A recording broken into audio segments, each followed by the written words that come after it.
in return. Back up on the tube, folks. Sorry. Okay. Sorry All right. that. We are back and live. Hopefully we should be back on the airwaves if we were down as well.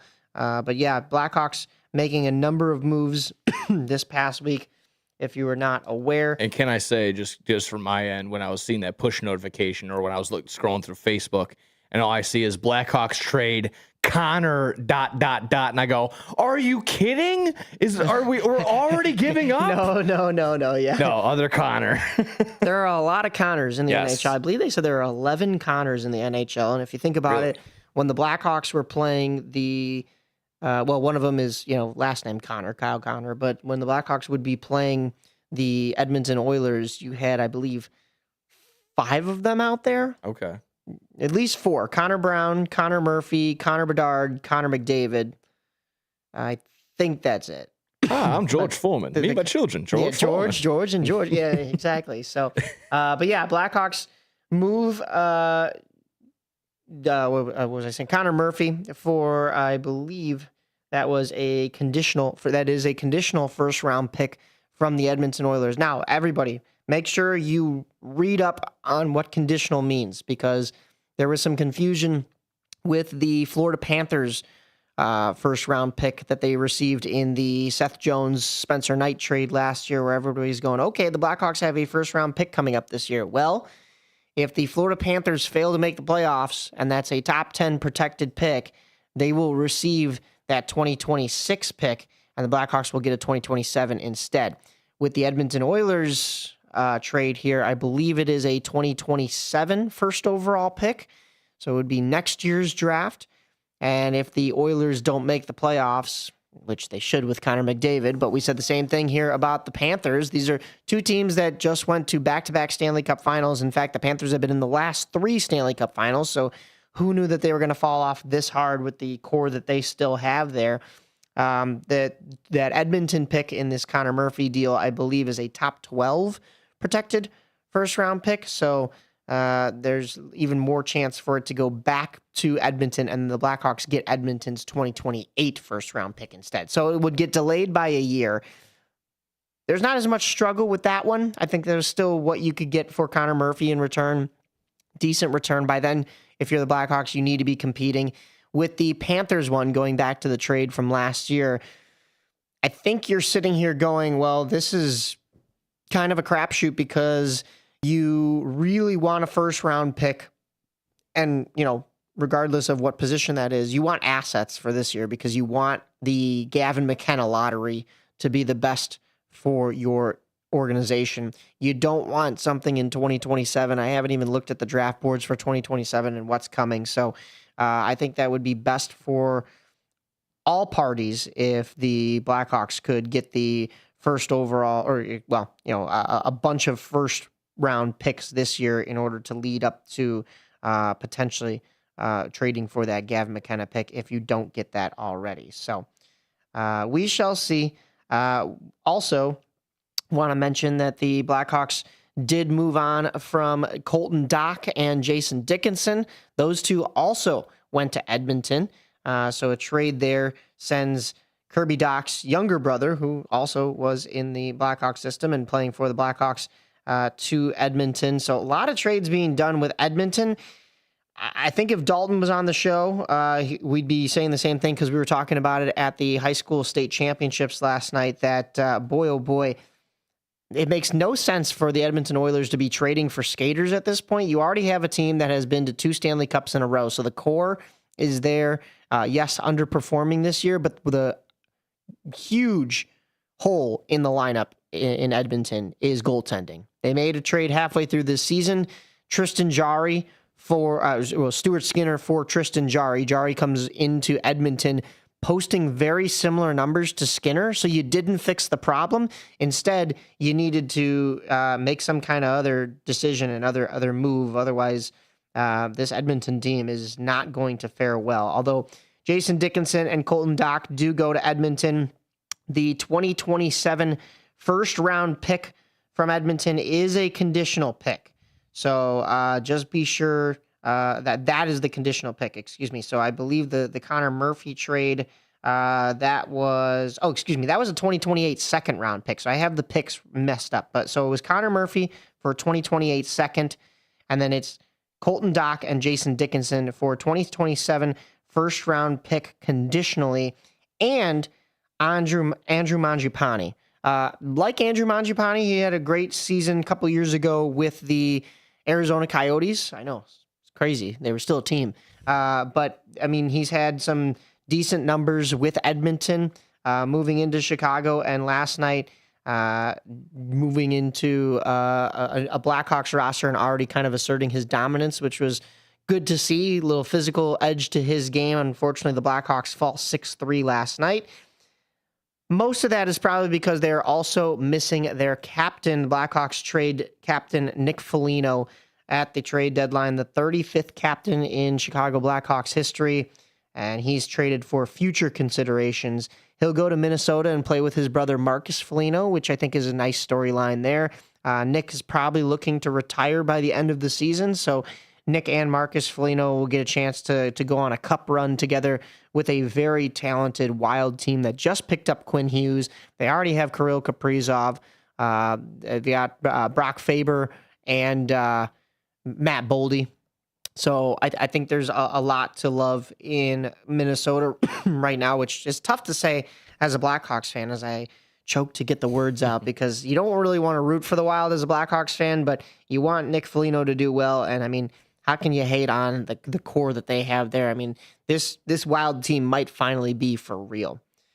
One final trade that the Blackhawks made right before the cutoff was an Aiden Thompson for Derek Pilote trade. Pilote? Excuse me, it's a French last name. I'm going to have to learn how to say that one. Looks like to me an AHL trade with the New York Rangers. So Aiden Thompson, I'm a little upset at this one because I thought he was going to be a big center coming through the ranks.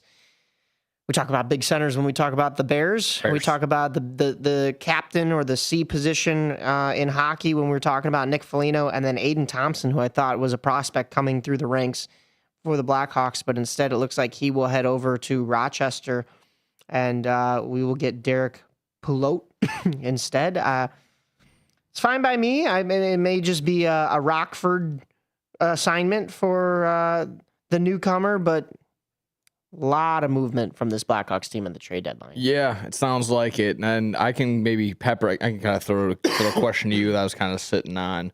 I mean, going back all the way at the beginning of the season, I'm sure this is exactly what we talked about. Just short-term and long-term goals for the Blackhawks all season long. I just want to ask you, where do you think it's not the end of the season, so it's still some time to hit on some of these goals, I'm sure, but where are you in the headspace of, did they hit these short-term goals, long-term goals? Did they get anything? Is there any improvement? What's really this takeaway post trade deadline, and most likely, again, not looking into the postseason berth for the Blackhawks come 2026? Yeah, it's a little disappointing. I don't think playoffs was guaranteed for the Blackhawks by any means this year, and I'm pretty sure I went on record saying at best a wild card team this year, but I didn't expect it to be at worst. Now, do I think it's fully at worst? No, maybe that's a little bit of a doom and gloom outlook, but I definitely don't believe that this Blackhawks team should be sitting where they're at in the standings this year, and once again going for a really high first overall pick. I mean, yes, it's Gavin McKenna, and everybody wants to be in the lottery for Gavin McKenna right now, but this Blackhawks team needed to be further along than they are right now, and to have as big of a trade deadline as they did, selling a lot of the farm right here is a little bit concerning. They also make moves to bring Ethan Del Mastro up from Rockford and send Kevin Korchinski back down. So another AHL stint for Kevin Korchinski. It's going to be another NHL stint for Ethan Del Mastro. Maybe get him a little bit of time up at the big league club. You're going to get a couple of guys that will be leaving their college or respective junior teams towards the end of the season, and they'll get some NHL time to kind of start up on their entry-level contract, and then maybe go to Rockford if there's playoffs there, although, Dalton and myself have been covering Rockford as a show. We've been covering Rockford here throughout the season, talking to Dana Gray and a couple other personnel, and it doesn't look like playoffs are in the cards for the Ice Hogs either. And you know what? If the Ice Hogs miss the playoffs and the Blackhawks miss the playoffs, there is going to be some worry because now your big league club is not actually sneaking into a wild card spot. The progression isn't there. Now, you can make the argument there were a lot of injuries. There was a stomach bug that ripped through the Blackhawks locker room and stuff. But overall, injuries are a part of any NHL season. You have to play the full 82, and you got to compete at this point from where your organization is as a standpoint. So am I disappointed with how this season is going and how it probably will wrap up? Yes. Small D in disappointment because there have been worse seasons in the past couple of years here. So I think there is still improvements on the table. The biggest thing I think we talked about going into this season was that the young guns needed to improve. You needed to get Bedard back on track. You needed to get another year of Nazar. Now Nazar's been riddled with injuries here and there. Maybe a little bit of a sophomore slump for him at times, but I think overall the young guys gelling on this team has been overall a positive. It's just not going to show on paper right now. And what concerns me is that you need to eventually make it show on paper somehow. And if you have to wait until next year for that to happen, now I'm a little worried, especially if Rockford doesn't get any postseason action because, guys can't go down to then play for Rockford and get a little bit of playoff level compete and such. So, yeah, going into next year, if you're the Blackhawks and you're Kyle Davidson, first off, you have to make a big move in free agency over the offseason. You need to bring in, they've said, Kyle Davidson has traded well. He's drafted well. The one missing piece that we're looking at is he hasn't been able to woo that huge free agent like a Marian Hossa back in the Blackhawks Cup years. When you bring Marian Hossa in, it changes the entire dynamic of the team. And I'm not saying it has to be somebody as talented as Marian Hossa. I mean, those are maybe a dime a dozen, but you've got to bring in some kind of big free agent, not necessarily a veteran, but a guy who's been there at least a little bit, because the veterans you just had here were too old. You had the Alec Martinez's and the Pat Maroons that were just ready to retire. Yes, they're invaluable in the locker room. You had Nick Foligno in that same boat. Yes, he was your captain, but now you need somebody that could actually go out there and keep up with a Bedard or a Nazar. And I think that would be huge going into next year if you could get that. So, yeah, as it stands right now, Blackhawks are bottom 3 in the Western Conference points-wise, sitting at 56 in total. Bottom 5 overall in the entire NHL. So if you're just kind of showing off those stats, showing off those numbers to a guy like myself, you're not going to be very impressed at all. Again, in that same breath where, obviously you guys are the hockey guys, you guys are the puck knowers. Me, on the other hand, I kind of exactly that. I'm looking more at the outside numbers, kind of looking at box scores and trying to make up what these games mean. And right now, yeah, just very unimpressed by all the numbers, unimpressed by all the outcomes this past couple seasons. You can sit there and keep telling me again, like, Connor Bedard this, and we keep growing and growing. And it's just like, I'm just not seeing results. I'm just not seeing any numbers pop out. I'm not really seeing any glaring, like, man, that was a good stretch right there. Or that was there's hasn't been anything really to to write home to mom about this season or past seasons. So I think you're kind of on that right page of, if they don't make the playoffs, or again, obviously the Blackhawks are not, but again, if the Rockford Ice Hogs don't make their playoffs there, that's going to be some internal in-house, like, hey, what's going on? What do we gotta do to get this right? Because at least one level of one sort of set of these guys should be doing well, or in some case. But yeah, 6 through 62 games, 23 wins, 29 losses, 10 overtime losses. Again, 56 total points. Yeah. At least I was about to say run differential. At least their scoring differential isn't the worst necessarily, but still negative 35 in goal differential. Not the best overall. So again, just going to keep trying to be optimistic about these Blackhawks in any sort of way.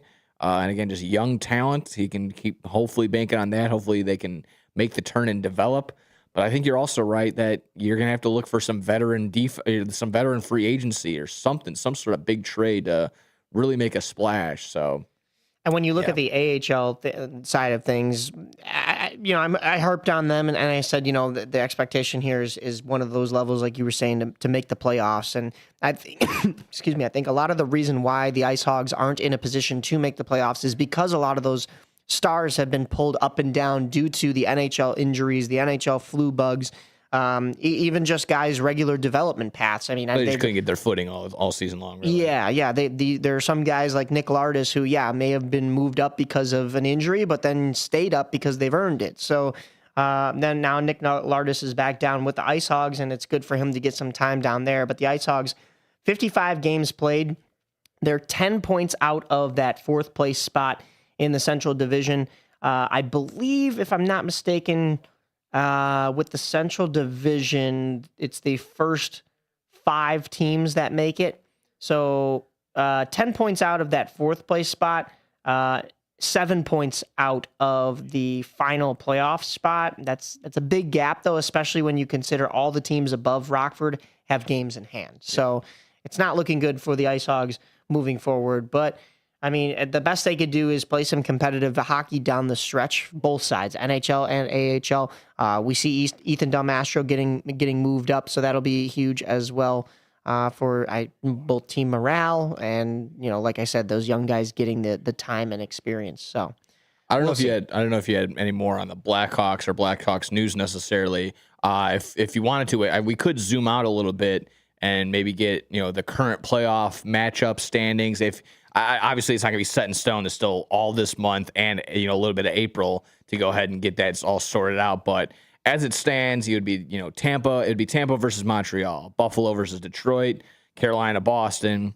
Pittsburgh, New York Islanders. On the western side, be Colorado and Seattle, Dallas and Minnesota, Anaheim and Utah, Vegas and Edmonton.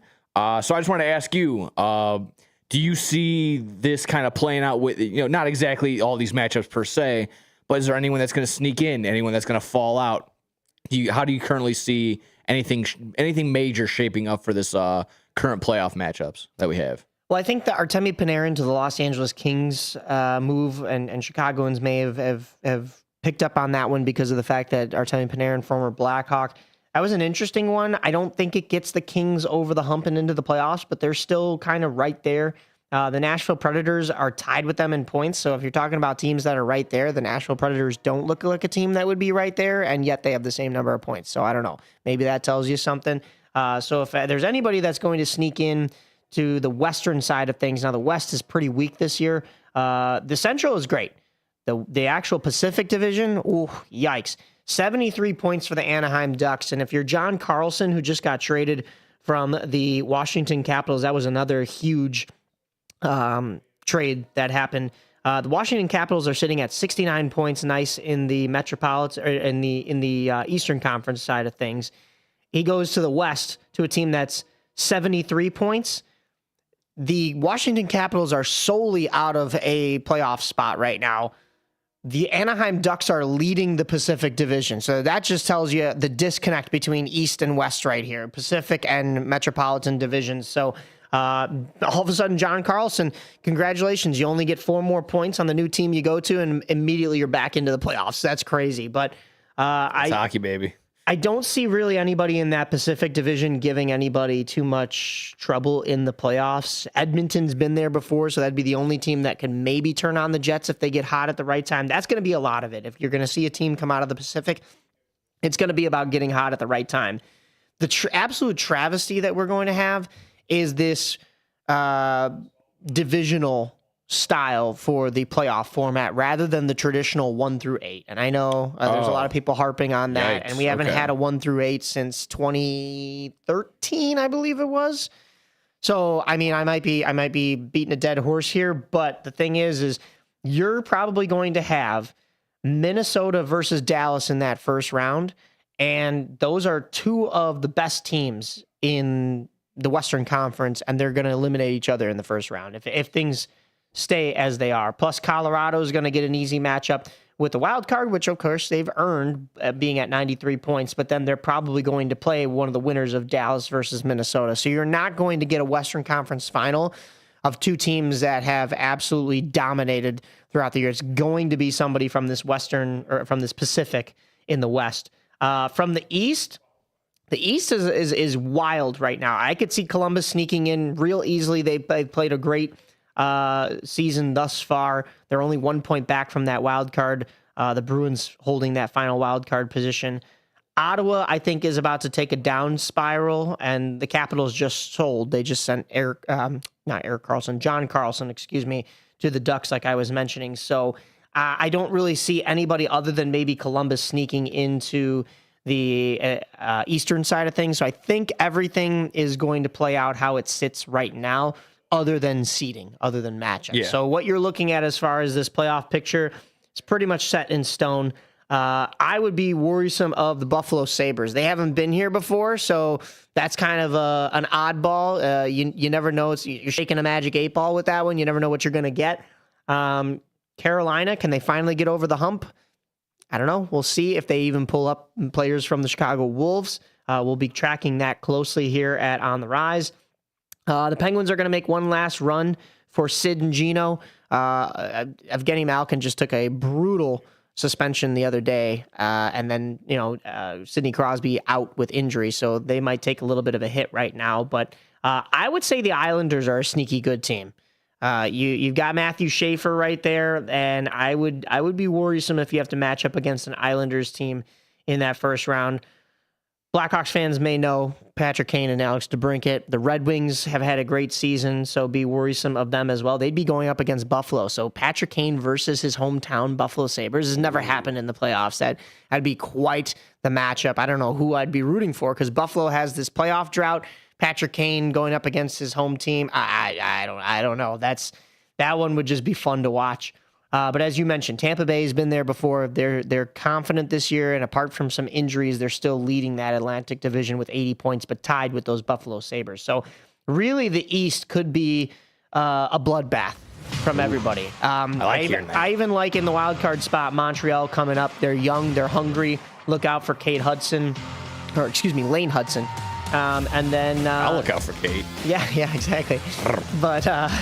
But yeah, so playoffs are going to be exciting. But even before we get to NHL playoffs, if you're tired of the Blackhawks season thus far, you could be looking at some Olympic hockey on the Paralympic side of things. Sled hockey will be starting up today. We'll be talking about that. But first, we have Evansville Otters batting coach TJ Zarowicz joining us here on the Rise.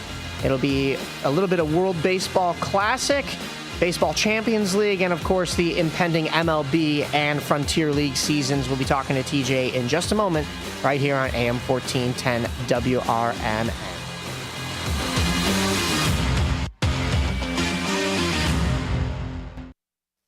Real estate, be it residential or commercial, is often a person's most significant and priciest asset. Entering into a contract to buy or sell a real estate property is much more than just filling in the missing blanks on the printed contract. It's wise to hire a lawyer to prepare or review the offer to purchase real estate and take full advantage of his legal expertise. With Mark Sheblo, you will gain an attorney with over 26 years of legal practice and one who has helped thousands of clients to buy or sell their homes or investment property. We will safeguard your interests and might be able to even negotiate a better bargain than a client without proper legal counsel ever could.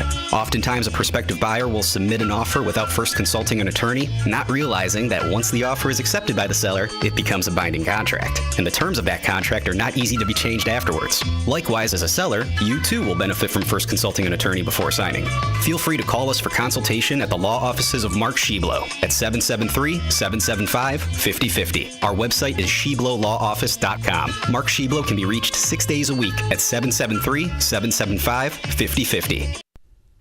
Your hometown radio station since 1949. We are WRMN AM 1410. Elgin time, 11 o'clock. Breaking news this hour at Town Hall. I'm Bob Agnew in Washington. Iran's president has apologized to Gulf neighbors as Iranian missiles and drones hit the region. That seems to suggest Iran's political leadership is not in control, at least not full command over the country's armed forces. Iowa Republican Senator Joni Ernst spoke with the Salem Radio Network about the progress in the war and said that Operation Epic Fury is fully justified. I think that if we had not moved forward with this, I do believe that Iran would be targeting us, Israel, and our other partners abroad. No doubt about it. They have nefarious activities in mind, and fortunately, we've been able to cut them off at the knees. The Iowa Republican made her comments this week to the Salem Radio Network. The FBI is investigating what it calls suspicious activity. Those activities are on an internal system that the Bureau says contains sensitive information related to surveillance operations and investigations. The Bureau is working to determine the scope and impact of the problem. That's according to a notification sent to members of Congress that says the unnamed culprit is using sophisticated techniques to exploit FBI network security controls. And that report from correspondent Keith Peters.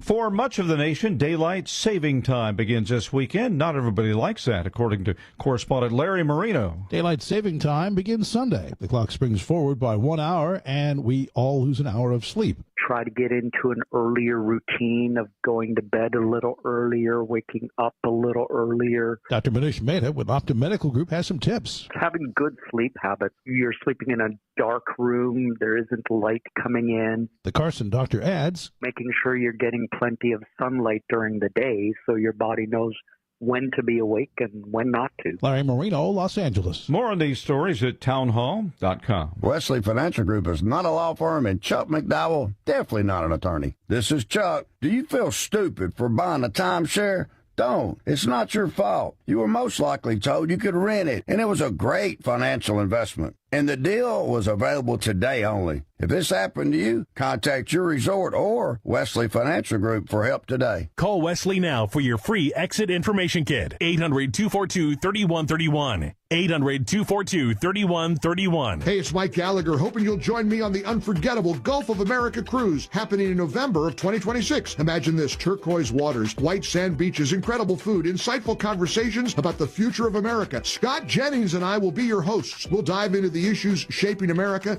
as we cruise through some of the most stunning destinations while honoring the 250th anniversary of our nation. Book your cabin today. Text the word cruise to 94878. Text cruise to 94878 or visit mikeonline.com.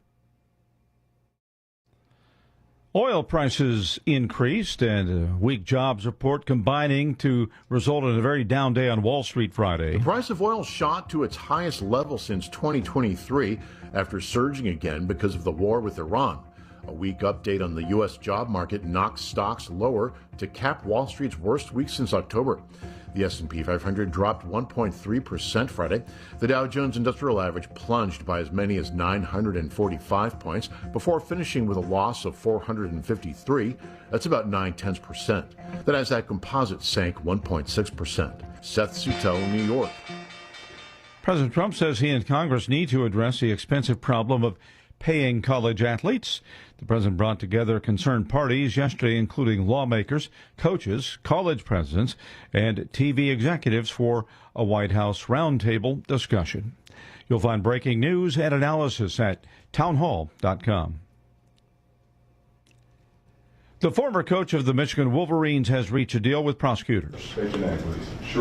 In Ann Arbor, former Michigan football coach Sharon Moore has accepted a deal, pleading no contest to 2 misdemeanor charges, trespassing and malicious use of a telecom device in a domestic relationship. In exchange, 3 more serious charges, including felony home invasion, were dropped. Ellen Michaels is Moore's attorney. Mr. Moore is pleased to put this behind him and move forward. The case stemmed from a confrontation after Moore was terminated. The university said there was credible evidence the Wolverines head coach had engaged in an inappropriate relationship with his executive assistant. Moore was arrested when he confronted the woman in her apartment and she called 911. I'm Jennifer King.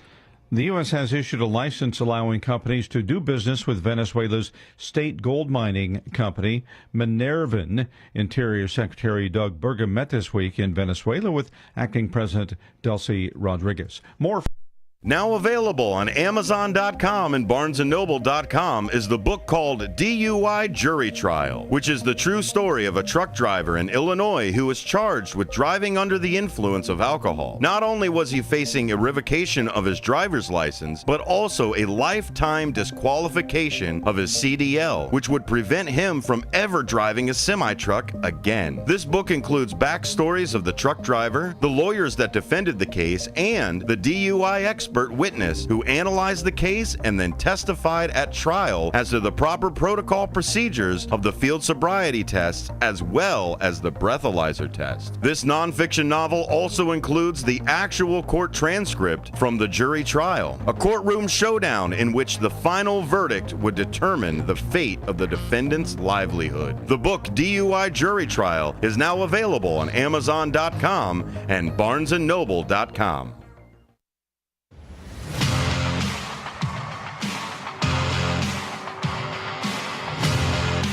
Welcome in, everyone, to AM 1410 WRMN. You're listening to On the Rise. Myself, Mike Napolitano, and Nick Johnston. We are now joined over the phone by a very familiar face. If you've been following us on the socials, you may have seen him in a couple of our interviews that we've done throughout the Frontier League. The batting coach for the Evansville Otters. He's a Bethany College alumni. He's also spent a little bit of time with Santa Fe and Trinidad in the Pecos League. He's also coached in both leagues that call the Chicagoland home for independent baseball, whether that has been the American Association or the Frontier League. So with the Lincoln Salt Dogs, and now with, as I mentioned, the Evansville Otters. Please welcome to On the Rise, TJ Zarowitz. Thank you guys for having me. Absolutely. Thanks for joining us. I'm so happy to get a chance to catch up with you. We haven't seen you or talked to you since last season. How have things been going, and how was the end of the last season for Evansville for you? Oh, everything's going pretty well right now. Just kind of looking forward to the season this year, working on our roster, trying to kind of go through a little bit of a rebuild. At the end of last year, the last month of the season, we finished pretty strong compared to, how we played for the first half of the season. So just looking at some new players, bringing in some, returning guys. Everything's trending right now in the right direction. Yeah, last year was, as we were talking, your first year with Evansville, and coming over from New York, I'm sure was a little bit of a change, but this is an Evansville team that kind of competed just a few years ago, so trying to get back into that playoff picture and contention. What's it been like to kind of work on the offensive side of things to try to change that and, of course, move that into this season? Well, it's been great, honestly, making the move over to Evansville and, working with our field manager, Annie McCauley, and pitching coach, and some of the guys that have been there for a while. It's a pretty tenured organization. As far as like working with the hitters, last year I thought that we had a pretty good lineup. Just kind of looking to build off of that for this season. We lost a few good bats. Most recently a guy that just got picked up by the Tigers. So that's going to be a tough guy to replace, less than 2 months before the season. But, it's been nothing but great in Evansville. It's a great organization. They take care of the players, take care of the people. The fans are amazing. There's a lot of good qualities, so I think that, if we put a right product on the field, I think that we're going to be back in contention. That should be great for Evansville, for the league itself. I know one of the interviews that we did, we talked about the historic aspect of Bosse Field, but another kind of feather in the cap for you guys right now is that the commissioner of the league, we've talked to both Matt Shepardson, but also the actual commissioner of the Frontier League, Steve Tassler. He's spent some time in Evansville. Does that give you guys a little bit of support or a little bit of an added boost, knowing that the commissioner has such close ties to the Otters organization? Yeah, not only just having ties to our team, I think that both of those guys, show tremendous support through the entire league. So it's not just our team that, because Steve has ties there, but, those are two guys that we see throughout the season, so they're there to support us and help us, work through anything, whether that's on the front office side or, any issues on the field. Those guys are, they're getting after it. they're out there, at all the games, putting out fires or, helping teams work through, certain issues. But I think that there's definitely a little bit of a connection with, Steve and our team. I think that there's a special place in his heart for Evansville.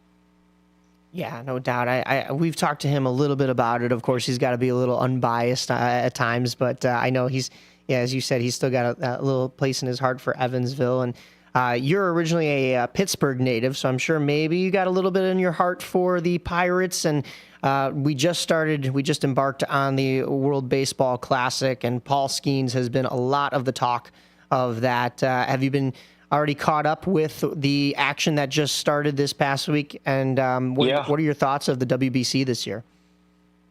Yeah, I mean, real excited about spring training. It's kind of the kickoff for baseball season. So I've been tuning into some of the spring training games and following some of the action. Tuned in the other night to the WBC. Team Australia has a guy that played for Evansville, George Khalil. So kind of been following that team a little bit, but then honestly, like there's all the rosters of the WBC teams, there's a lot of independent guys. So I think that I have a vested interest in, watching some of these games and just seeing how some of those guys do. But, the United States team and Dominican team, Venezuelan team, like the rosters are pretty well put together. The lineups and pitching staffs, just watching USA last night a little bit, those guys look pretty strong. Yeah, I think they're almost favorites in this. I mean, everybody saw how 2023 the U.S. team came up just short to Japan, but it looks as though the U.S. is stacked. So we'll see if they are the actual favorites. They are the odds-on favorite, yeah. Yeah, so... there's another name that Schaumburg fans may know, Chase Dawson, who is playing for Nicaragua. So a lot of independent players representing in the WBC. But another tournament that happens around this time, just about to get started in a couple weeks here, is the Baseball Champions League. Now, this is kind of a newer concept, at least for the United States. We were talking with the American Association's Commissioner Josh Schaub last year about it, and I'm not sure if this was around when you were coaching with Lincoln, but have you had any ties to that or followed the Baseball Champions League at all throughout the last couple of seasons? Well, when I was with Lincoln, this tournament really wasn't around. But after leaving there and, just having an interest in independent ball as a whole, I've followed it fairly closely. So I definitely kind of check in on the roster, see who's there. My buddy David Holmberg, who's with Kane County, he's actually their pitching coach. We spent some time together in Lincoln, and the manager there, George, I don't have a close relationship with him, but him and our manager, Andy, go way, way back. So there's definitely some follow that goes along with that. Looking forward to seeing the action. Yeah. What I was excited about was to connect those dots, as you mentioned, Dave being your buddy. So when we went to Kane County last year, I got him for an interview, and we were asking him. It was a best-of-3 series with Milwaukee, and I said, looking forward, if you can win here today, what does the future look like? And he goes, win here today, ask me tomorrow. And sure enough, they get the win in a walk-off. A crazy walk-off. I believe it was a walk-off wild pitch. And so I didn't have to ask him the next day tomorrow because I kind of could see this giant smile on his face. But, yeah, it's great for him to get a chance to represent there. And, the Cougars have gone twice now as back-to-back champions. It's such a unique concept because it's not exactly like the, World Baseball Classic where you're sending the best of the best, creating an all-star team like you would see at the Olympics or giant tournaments, whether that's, FIFA or something like that. And we've got all of that on deck here in 2026. But it's, you take an independent league team that was the victor, the champion in their league, and you have them represent the country. And of course, there's guys that go off to other leagues and play winter ball, so they can't all come back and play. So, the Cougars aren't going to look like the actual Kane County Cougars necessarily. It's just, whoever they can get to fill those positions and become a talented team. But yeah, it's such a neat concept that the Cougars will be basically Team USA in this tournament and represent, and each country gets a representation in that. So we're spoiled with baseball right now, whether it's, the spring training that's going on both in Florida and Arizona. You've got the Baseball Champions League, and then this World Baseball Classic. Nick, you've of course caught up with WBC. What are you looking for most out of this USA team here? I mean, if they're the odds-on favorite, they got to act like it. So exactly that. Go out there and just lay it on them. I've just been concerned about the potential caps on how long Logan Webb is allowed to go, how long Paul Skeens is allowed to go, how long Tariq Skubal is allowed to go. So that's kind of where my concern is at. But if they can overcome that should just result in wins, baby. Yeah, hopefully that's the case. Yeah. I just really quickly wanted to ask, you had mentioned it earlier, Nolan McCarthy headed over to Detroit, being signed as a Tiger. I just want to ask you, how do you find that balance of, there's a lot of turnover in the Frontier League, a lot of turnover just on a lot of teams overall. So how do you find that balance of, knowing that these guys are going to be here maybe for a good time, long time, but how do you try to develop them while they're there, but still trying to trying to find the balance of develop them, but also, trying to get wins, but knowing it's could be for a limited time? Well, that's kind of the gist of independent ball. We play to win a championship, but obviously, one of the main goals is to help these guys, reach affiliated ball, and that's kind of the goal of a lot of the players. Not all of them, have aspirations like that, but there are, a pretty large percentage of those players that are trying to make it to Major League Baseball. So, we try to have a balance of, supporting that initiative and then winning games on the field. You always have to be, ready to pivot. I mean, that can happen at any moment, before the season, during the season. An affiliated team comes in and, buys a contract. That's one of the things I think that Evansville has some pride in is moving players to the next level. We fully support that. Our field manager has tremendous relationships with all 30 organizations. I mean, just working in the office last year and, seeing and hearing the phone calls that come in and, different major league organizations, checking on our guys, checking on other teams' players.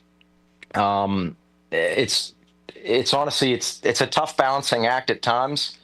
Last year we kind of went through this where two of our best bullpen arms got picked up within a 2-week span. So we went from having a really good eighth inning guy and a great closer to kind of having a slightly mismatched bullpen, having to put guys in different roles that they're not typically used to. So you just have to be ready to, pivot. And, we go through, the list of guys that we've been in contact with, or, we're always ready to make that next move. So it's really just kind of balancing out, the list of players that you have and then the list of players that you've been in contact. So those are just some things that come to mind. Yeah, I'm reading from the press release right here on Nolan McCarthy. There was a nice quote from field manager Andy McCauley. My apologies if I'm mispronouncing that. While it is unfortunate we don't get to see Nolan in an Otters jersey, we are glad we could help him reach the next step of his baseball career. He went on to say, we look forward to seeing what we can do as he breaks into affiliated ball. So like you just mentioned, I'm glad to see exactly that. You look forward to getting some wins for sure, but exactly that, developing the players, kind of one of the main goals for sure. Yeah, I mean, it's definitely something that's hard to balance, but that's the reason why independent ball works. The players want to play there because they want to make it to the big leagues. And I think that as an organization, and at least me as a coach, and my feelings is I want to support that as best I can, and we're going to try to move those guys on. Yeah, I mean, it's a little bit different here I feel like in the Chicagoland area. And you talk about, your coaching staff having connections to all 30 teams, which is great, but we have this Chicagoland area. So, you've got a bunch of different independent ball teams, but also major league clubs. Is it different out there in Evansville? I'm sure it kind of brings in a little bit more fandom when, you are kind of the show and the talk of the town, but is it a little bit more difficult to try to get to that connection between some of the big league clubs or even other teams within the Frontier League itself? I don't think there's any kind of correlation between the location of the major league organization and then where the independent team is located. Those organizations have scouts that do their due diligence on, if there's a player that they're interested in, they're going to find out the information that they need to know. So I don't think that, the location of the major league club is too much of a factor, just because the guys that they have that are covering independent ball, they have their outreach, whether that's following our statistics, following the game video, calling managers, calling front offices, using their connections. If there's a player that they're interested in, they're going to find out the information that they need to know. Gotcha. I wanted to switch back to, of course, the talk of the baseball world right now is still the World Baseball Classic. What are your thoughts specifically? Do you have any players individually that you're looking out for, whether that be on Team USA? I'm sure you're rooting along with us for Team USA, or, I know you mentioned a couple of guys on Australia that have played with the Frontier League and more specifically the Evansville Otters, but is there anything specifically that you're looking for in this tournament going forward, or just kind of enjoying the baseball? Yeah, kind of just enjoying the baseball. There's definitely some interest in players that, it's just kind of nobody in particular. But just watching the games, I find myself just baseball referencing, certain names that I see just to see if they're free agents. One factor, though, that, with it being teams from all over the world, a lot of these players that are on foreign rosters, end up needing work visas. So, that's a factor in the game. But, for the most part, just enjoying it.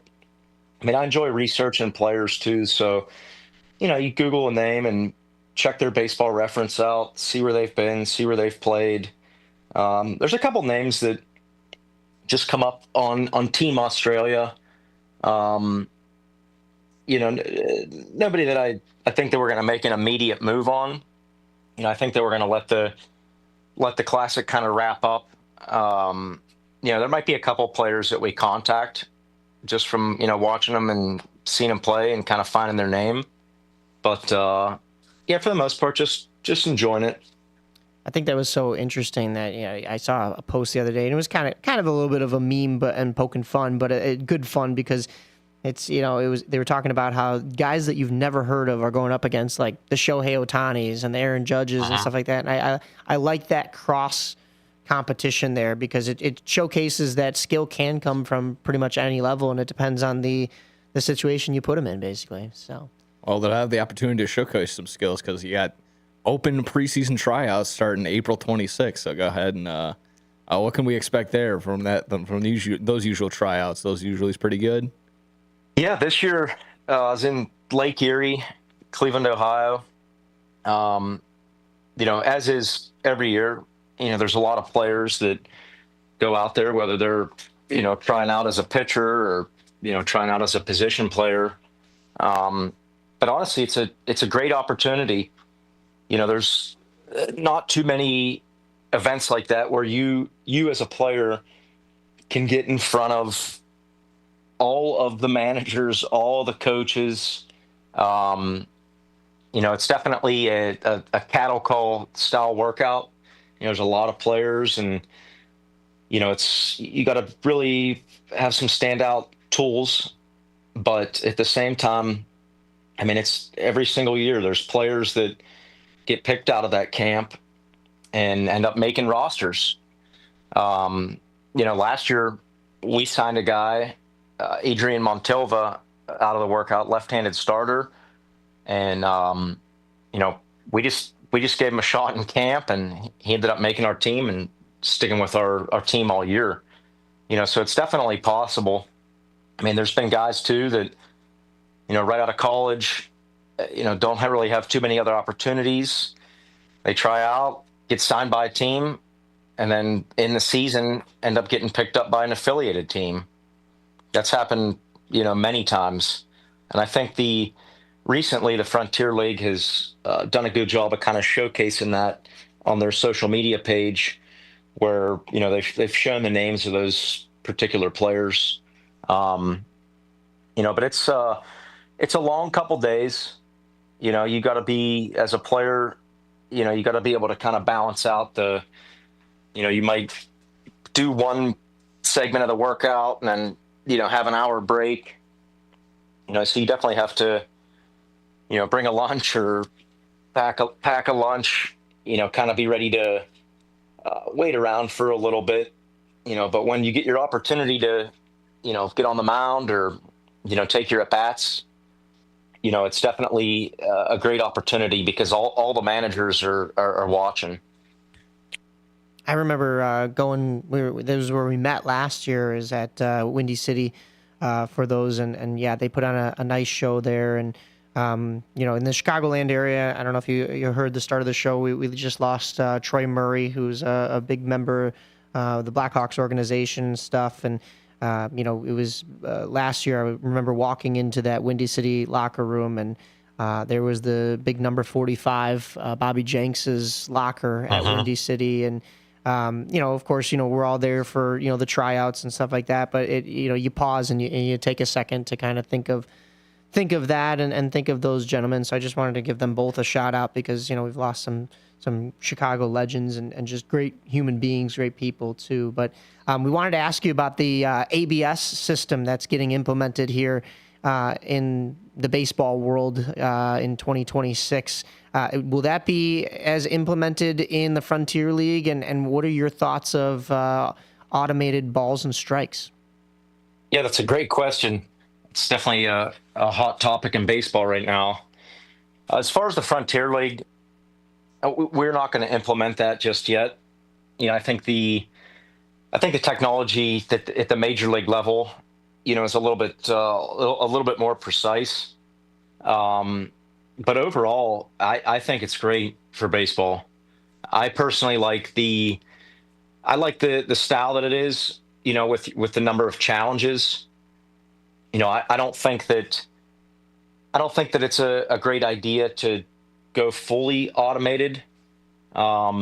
Just because I personally like the human element of the game, just with the umpires and things like that. But as far as the challenges go, I think it's going to change the game to where it's going to create strategy. The catchers and the hitters, they're going to have to learn and understand, what counts to use that in, what point in the game. There's a lot of variables to look at that to where, is it worth actually challenging this pitch? So there's definitely some strategy involved that, I think I've already seen a couple major league teams start to implement some strategy, right, to where they're basically showing the catchers before the pitch, like if it is smart to challenge the outcome of that pitch. Gotcha. So to my understanding, like the catcher cannot look over to the bench, after the pitch, but before the pitch, they can get a little bit of intuition on, whether this should be a pitch that we challenge.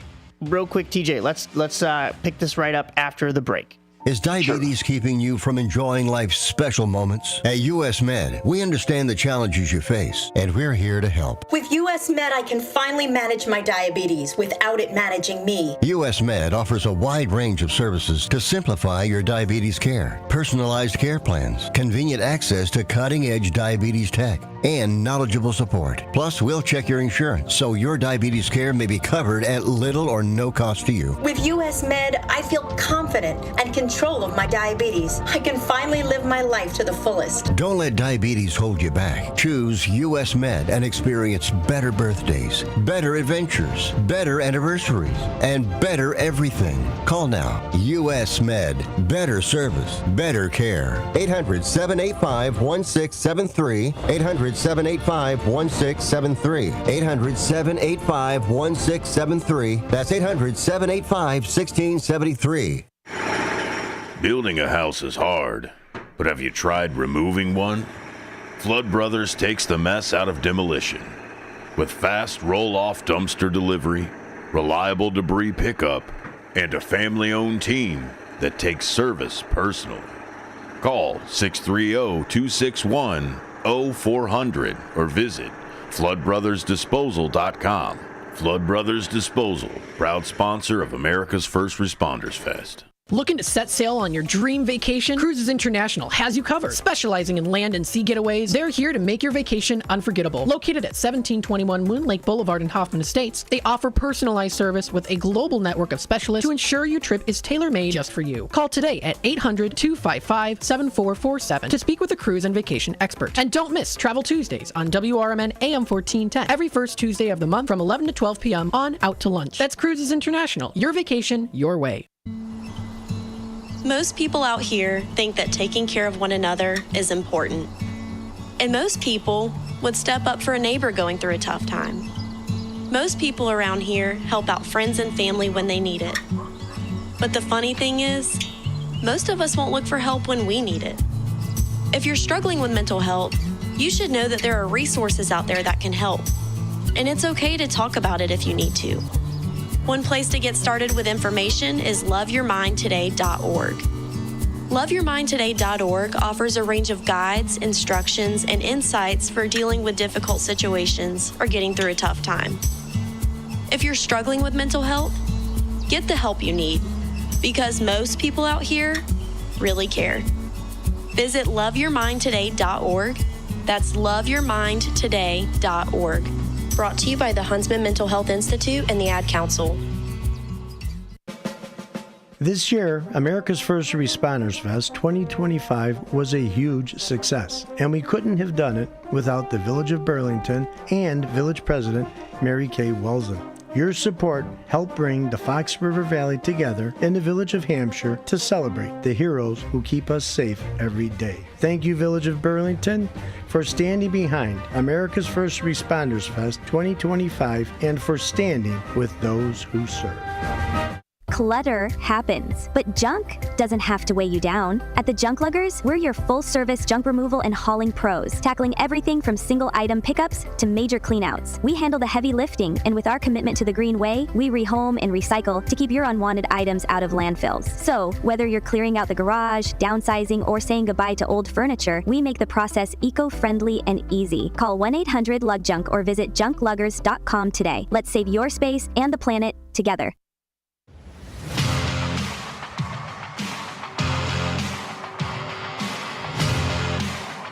Welcome back to AM 1410 WRMN. You're listening to On the Rise. Myself, Mike Napolitano, and Nick Johnston on the board. We're once again joined by Evansville Otters batting coach TJ Zarowitz. TJ, before we got cut off just briefly there, we were talking a little bit about the ABS system and the strategies that you think it's going to implement for both pitchers and catchers going forward, both in the front, maybe even the Frontier League if it does get impacted in there, but mostly in Major League Baseball. So go ahead and let us know your thoughts continuing on. Yeah, I mean, overall, I think it's good for baseball. I think that we're still a few years out from having that in the Frontier League, but maybe it's something in the future that, if the technology gets to the level that Major League Baseball is at. I just think that they're so able to accurately, track the pitch and track the strike zone at that level. Obviously they are confident enough in the system that, they're going to implement that in the regular season. So I look forward to seeing that this year. Yeah, it'll be a change. I like the hybrid system, like you were saying. I like the human element still to it. I think that's very important, but also, making sure stuff is right. And even the strategy. Like when they first implemented challenges in baseball, there was even strategy to that because you could lose your challenge and there are consequences and stuff like that. So I think that's just another added level and added, like you said, added strategy to an already very strategy-driven game of baseball, and you have to use that mental side of the game as well so often, which is, I think, so unique about baseball compared to most other sports. But we've got a big season ahead for, like you said, for the Evansville Otters and the Frontier League as a whole. We're hoping to get a chance to see. I know I mentioned last year maybe taking the trek down there to see the historic Bosse Field, but even when you're up here in the Chicagoland area for the whether it's the Boomers or wherever else, we could hopefully get a chance to catch you as well. Where can people find you if they want to get in touch with you, whether that be picking your brain about some hitting techniques or even just catching an Otters game? Well, really the best way to contact me is probably, through my email or, even I don't use Instagram too often. Okay. But that's a way to, reach out and, send a direct message. I always have that, check that periodically. But, those are probably two of the best ways. I think they list my email on the Otters website. But yeah, overall, really looking forward to the season. Awesome. Well, we look forward to it as well. Thank you again for hopping on with us this morning. I'm glad we got a chance to talk with you. And for behind the scenes, TJ actually reached out to me. I was pleasantly surprised. I was like, heck yeah, we're on air. But I was like, yeah, this is awesome. Like, I'd love to get a chance to talk to you, especially off season, because during the season can be a little bit tough. And I know that you're traveling and trying to get the team in shape. So. This was great, and we'll have to do it again. And especially, we'll talk to you in person when you're in town or when we get a chance to see you next. Absolutely. Well, I appreciate you guys having me on, and thanks for taking the time. It's a pleasure being on. Absolutely, thank you so much, we will talk to you soon. All right, I'll talk to you guys soon. Thank you. TJ Zarowitz of the Evansville Otters. Pleasure to get a chance to talk to him. And I love when the guests reach out to you, too. That was, like I was saying, a pleasant surprise. We've had a couple. Makes your job a little easier. Right? I was like, yeah, that's easy enough for me. Then it was just about getting a time and a date all situated. And glad we got a chance to pick his brain at a crucial time because, like we were talking about with him, the World Baseball Classic is underway. USA taking it to Brazil last night. Was there anything specifically, Nick, that you liked in that matchup last night? Just the scoring, taking advantage of the all the bad pitching on the other end from Brazil. I saw, I'm looking at the box scores. I catch some of the game. I think my biggest or the biggest time I was able to actually watch it like on TV was the Bryce Terang 3-run double. That was really nice to see. That broke it wide open. That was a 7-1 at that time. Slowly kind of crept in. I think it was like 9-5, 9-4 at one point for Brazil. Or still, obviously, USA still had the advantage. But getting it started with getting Aaron Judge with a 2-run shot, getting it started early. That was the way to go. But again, just being smart on the base paths and, taking advantage of the poor pitching that was being displayed by Team Brazil. So getting all those runs, 15-5, you'll love seeing that. Again, they were the odds-on favorite to win it.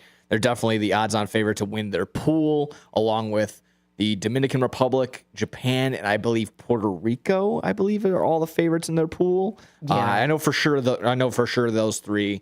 Puerto Rico, I'm not quite sure about. I got to double check. Well, now Puerto Rico's had some issues with their insurance policy and being able to have their stars on their roster. So I think they've gotten most of that sorted out. Actually, we might have to bring in Tilo Lopez to come in and kind of diagram the situation for us, because I haven't been brushed up specifically. I just knew the basics, that it was an insurance policy on how much they could actually insure stars to play for that team. Especially, there are certain teams, MLB clubs, that it's similar to the Olympics, where you finally get a chance to have the NHLers go back to the Olympics this year, and I'm sure it was the same case for PWHL, although the ladies go pretty much every year, even before the PWHL, so that hasn't changed. But you're a professional organization.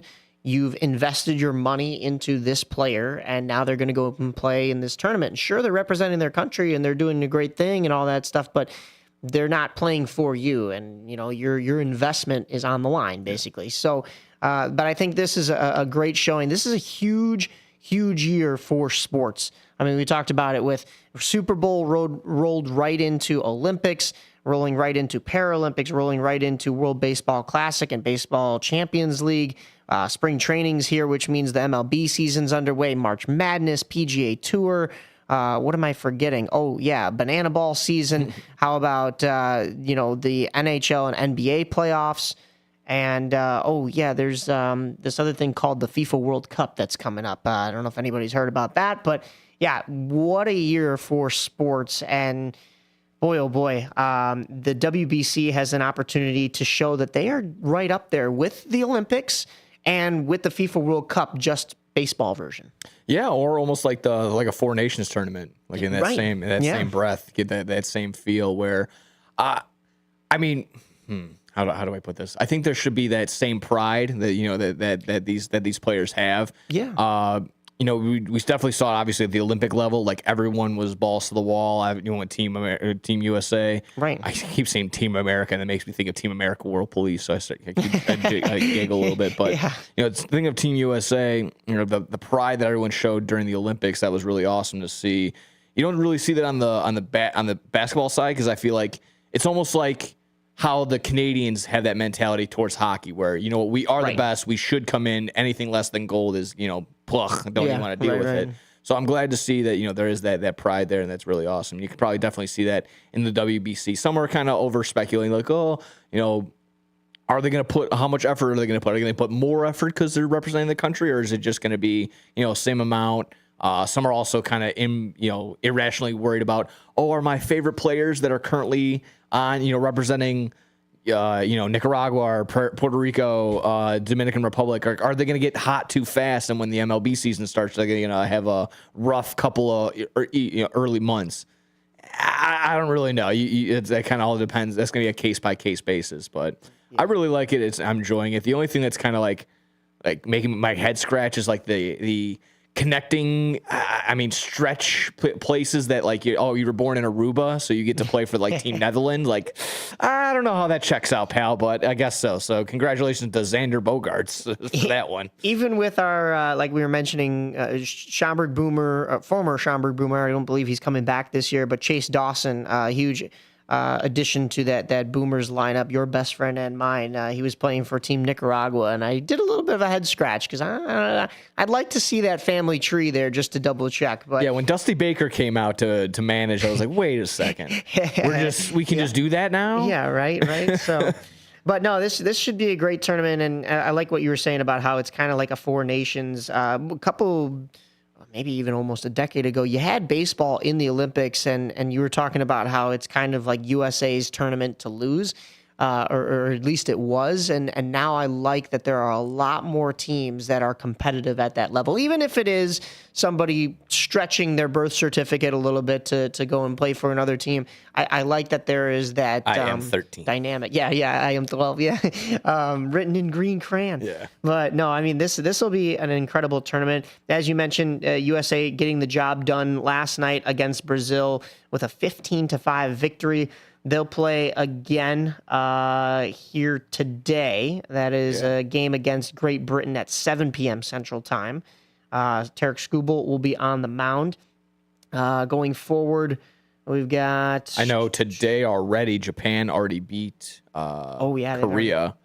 And I'm not looking at Team Japan and getting up for those 5 a.m. games. However, I am looking at the box score to see how Mune did, and so far so good. Yes, at an RBI last night or this morning, however you may be looking at it. Following Team Italy for Kyle Teal and Antonucci, and Curtis Mead on Team Australia, baby. Curtis Mead on Team already hitting a home run. They're kind of on a little bit of a some are already kind of saying like a little bit of a Cinderella run. I don't know what the expectations were for. They beat Team Chinese Australia. Taipei, and they did it not, I won't say commandingly, but like it was a dominant solid pitching win. performance. Yeah, and you mentioned Curtis Mead. I know TJ Zarowitz was talking a little bit about guys that have played for the Frontier League in Evansville that are also playing for Australia. I think the first time that people really started to wake up to Australian baseball being as big as it is was probably when Liam Hendricks was pitching for the White Sox, at least here in Chicago. But even baseball worldwide, everybody was kind of going, oh yeah, down under they can put the bat to the ball. Put that cricket bat down. Use a real bat, baby. Come on now. Right. So. There will be a matchup on Monday between Mexico and USA, who currently are both 1-0. It'll be Paul Skeens on the mound. That'll be another 7 p.m. start time. Then it'll be USA and Italy. I'll be torn on that one. That'll be 9 p.m. Eastern time, 8 p.m. Central time on Tuesday. This is all still just pool play. So once we get into the division, I feel like it's going to be a lot like what we saw with the Olympic hockey, where there are some teams that really aren't at that level yet, and they're just going to get weeded out during this pool play, and then things are going to start to heat up once you get into the quarterfinals, which start next Friday. Quarterfinals game 1 and 2. Then it'll be game 3 and 4 next Saturday, leading into the semifinals next Sunday. And then it'll be next Sunday and Monday, excuse me. The final will be Tuesday, March 17th. So mark your calendars. It's destined to be some incredible baseball nonetheless, whoever is in it. And I'm excited. Yeah. I'm excited for sure. It's going to be good to go. I love it. Some other schedules that you should be aware of if you want to root on the USA in another route. And it's an important one because it would mean that the United States sweeps in hockey gold medals. Let's keep our fingers crossed. The U.S. men's sled hockey team are going for their 5-peat. They've won 4 straight gold medals. They'll kick off things today, USA versus Italy. That's actually that should be underway already because that was 11:05 a.m. Eastern time. So that should have been right as we started the show. So let me see if I could get a score for you by the time we're done here. But then it'll be Monday against Germany at 11:05 p.m. Eastern time. So it'll be a late game. No, actually afternoon game. Excuse me. No, it's 12:05 p.m. Eastern time, 11:05 a.m. Central time. Time zones are hard. I know. I'm trying to do the quick math on the fly here. And then Tuesday, March 10th, it'll be USA versus China at 8:35 a.m. So 7:35 a.m. Central time. Semifinals will be on Friday, March 13th, and then the medal games will be on Sunday, March 15th. So that's another tournament that's going to kind of line up with the WBC, so you could root on Team USA, get that picture-in-picture going, have both games on. I was surprised to find out, I wasn't aware of this actually until this Olympics, or the Paralympics, the U.S. women don't get to compete. There is no women's sled hockey in the Paralympics. They do exist. There is a women's sled hockey team, but yeah, they're not in there. So hopefully they're pushing to get in 2030. I hope that is the case. But you can take 3 gold medals in Olympic hockey. That's the women's, the men's, and then the sled hockey on the men's side. And let's hope USA can go for the full sweep here. Go for the Triple Crown, baby. Yeah, that'll be great. But then also, but WBC. So. Yeah, a lot of USA. I'm going to be wearing my USA jacket. I'm going to be permanently in it, basically, at this point, rooting teams on. Nice. We will be talking to red, white, and blue. We'll be talking to the commissioner of the American Association, I believe, yes, next week. Hopefully, we'll lock that interview down and confirm it for sure. But Josh Schaub should be coming on to talk with us about, because it'll be the Baseball Champions League leading into that next week. So as we conclude those two tournaments I was just talking about, we'll get another one, and the Kane County Cougars will defend their title and represent Team USA in the Baseball Champions League. So that'll be a fun one as well. Oh, yeah. Other than that, we mentioned Blackhawks on a downward spiral. They lost a couple of games in a row. They've got schedule coming up. I can rattle that off real quick for us. Yeah, we got that, or we got the wheel. We can hit either one. We can either have some fun, or let's jump into sad. Let's jump into some fun. I will mention the Blackhawks are in Dallas tomorrow at 5. Monday, they'll be back at home against Utah at 7:30. They'll be on the road against Utah on Thursday at 8 p.m. And then Saturday, after we jump off the mics, they'll be out in Vegas at 9 p.m. I'm not even going to begin to diagram the Bulls for you right now because it should be Tank City on the Bulls side of things. They did not win a single game in the month of February. They did finally get a victory the other night, but too little, too late. Why was that? Because Ben Johnson was there. Oh, that's right. Ben Johnson getting that. And he was willing to rip his shirt off, I saw in the suite. Where that guy goes, winning just follows. I'll leave it at that. 14 straight losses for the Bulls. That dates from February 1st to February 26th. They didn't get their next win until their last win was January 31st. So they were just allergic to the month of February, literally on the cusp. And then Sunday, March 1st. So January 31st, Sunday, March 1st was the difference between Bulls wins. But yeah, it was a win against Milwaukee, a 120-97 victory. They lost to the really dominant Oklahoma City Thunder at home, 116. They kept it close. I was listening to that game on the radio. Yeah, they actually look. They actually sound competitive. They did keep that close. They also kept the 105-103 victory over the Phoenix Suns close. That was out in Phoenix. Bulls have games in Sacramento tomorrow at 8 p.m. Golden State on Tuesday at 9 p.m. Thursday in Los Angeles at 9:30. Friday in L.A. To face the Clippers at 9:30. I should mention Los Angeles Lakers and then Los Angeles Clippers. And then they're not even back home until next Monday, March 16th. So a long Southern California road trip for the Bulls coming up here after they were on the road against Phoenix.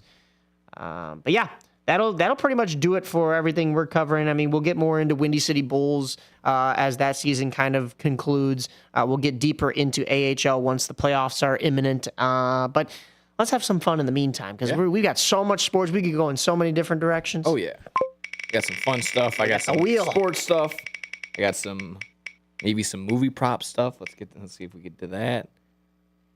Let's see. First one on the docket. Okay. This one's going to be interesting. I believe it's going to be announced later today. So the UFC White House card, I believe, again, is to be announced later today. Dana White will most likely go out in a full press conference or at least some sort of statement. But I wanted to ask you, not who you want to see in that card, but who would you have wanted to see all-time president fights? All-time president fights. Because my example would probably be a guy like Abraham Lincoln, who used to be a wrestler, used to be a grappler, who might even be known for inventing the choke slam. Really? Some are giving him credit for that. I would put him up against either. I think the go-to would probably be George Washington. I'm gonna go flip it. I'm gonna go Andrew Jackson, who used to be a little bit of a hothead himself. Yeah, I did know that. Okay, Andrew Jackson versus Abraham Lincoln's a good one. Lincoln's my favorite president, so it's hard for me to got some good accolades. Not go Lincoln, and I might be a little biased here in Illinois, but I mean, hey, even. He got kicked in the head by a horse, and I mean, he's a tough president and a tough guy. If you could tail the tape, he's a long, lanky guy, probably a little skinny though. It's kind of like a Chris Sale build. I'm there for definitely Chris Sale build. I never thought of that until now. That would be good. I would like I mean, we're talking UFC matchups, so I mean, it'd be tougher to get like a heaveveight bout in there. But you can get a Gerald Ford versus like Ulysses S. Grant type of thing, or even Theodore Roosevelt. Theodore Roosevelt would be a good one because he was with the Rough Riders. That'd be pretty good. I like was that. Was it Taft? I think that Taft. That's what I'm thinking of. Yeah, the one that got trapped in the tub. Yeah. It'd be probably Taft versus, I don't know who was a little bit more plump. Was it Gerald Ford or? Well, I know our current guy is 260. S. Grant. So yeah. he's like 6'3", 260. So I mean, a little plump there. That'd be good. That'd be oh my gosh. That'd be crazy. Yeah, that'd be fun to see. Like I said, so look forward to seeing eventually what that UFC card will be for UFC White House edition. But this one ought to be cool too. If it lands on it, yes, sure it will. I don't know if you thought of it. You hear about this? You see about this? Ace Ventura, When Nature Calls, the rhino prop went up for auction. Do you remember that scene when he was getting birthed by a rhino? Yeah, I did see this. Yeah. So I don't know if it finalized. I can double check. It's last time I saw it was roughly about $4,000 to $5,000 for the auction for a rhino prop that can birth you. Yeah. Yeah, and they've kind of converted it now. They put a chair in there. It's kind of almost like a little living space thing now. But I want to ask you, what movie prop is a must-have for you, or even do you have any? Oh, this is tough. Because there's a couple different routes I could go with it. Anybody that knows me knows I'm a big superhero movie guy. So it would either be something from The Dark Knight, and I would lean towards something that Batman has. You can be like Joe Burrow and just straight up get the tumbler, the Batmobile. Yeah, oh my gosh, that'd be crazy. But if it was like an actual like pure definition of a prop, not something that I'd have to drive around in and stuff like that, maybe I'd go the Marvel side of things, and I'd probably either get. Oh, this is tough. It's got to be something from the big three. It's either got to be Thor's hammer, Captain America's shield, or Iron Man's helmet. And I think I would lean Captain America's shield. Ooh, That's just, I mean, the coloration. I mean, you could, especially with all the USA tournaments that are going on this year, I would just walk around with that thing. It'd be normal, you know? I think if I were to get like, not creepy, but like, kind of horror-esque part, I would probably say like maybe like a Saw torture device, like from the movie. That. Or if I want to get cute and creative, I've seen this Red Letter Media. They have the actual puppets from the Gremlins movies, the actual Gremlins. Right, I would think that would be kind of fun too. Let's see if we can sneak one more in here. I think we could get one more in before we get going. Yeah. This one's good too. If it lands on it, sure enough, it does. Nice. No, this just happened this past weekend. CM Punk entered the United Center at the Elimination Chamber. He went ahead and retained his world title. I saw he had Blackhawks colors on. He actually did a nice little crossover between his the Blackhawks gear and the CM Punk logo that was being sold to the United Center. But he went ahead and was introduced, came out to the Bulls intro, similar to like the nice, exactly that little nostalgia feel. So I want to ask. What is your dream introduction to anything, whether it be in a sport? Because, I mean, in all honesty, it's probably I'm only going to be able to get an introduction at this point, probably at my wedding or something like that. So what's going to be your theme? How you coming out? You getting fireworks? What are you doing? Oh, this is tough. I've always thought of like at-bat songs. Yeah, that was also one of my go-tos too. And I mean, that would be probably easiest. I'd have to think deeper on that one. But I guess maybe one of my favorite songs is Under Pressure by Logic. It's a really good one. But I don't know if it's like that pump-up atmosphere vibe. So I don't know. I think it'd get me psyched up to go take an at-bat, but I don't know if it would necessarily be my, walk-out song or, something for a wedding or anything. No. I don't know if I'd come out to that for my wedding. No, that's for sure, so. Oh.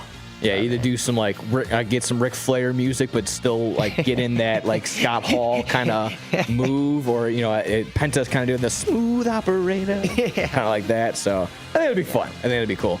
Another fun episode. It was fantastic. Absolutely. We mentioned the fire breaking ground on the 78. We'll talk more about that next week. And then also Dalton and I covered the Illinois Hockey State Championships. Go check that out. Congratulations to those teams. But this has been On the Rise. Nick Johnston, Mike Napolitano. Congratulations, WRMN. Bill and Ashley. If your idea of therapy involves a fishing rod, a tree stand, or a campfire, then you need American Outdoors Radio. Host John Cruz speaks your language, whether it's about the best lures, tracking game, or that one buddy who always forgets to bring the beer. John's got the tips to sharpen your aim, the hacks to pack lighter, and the story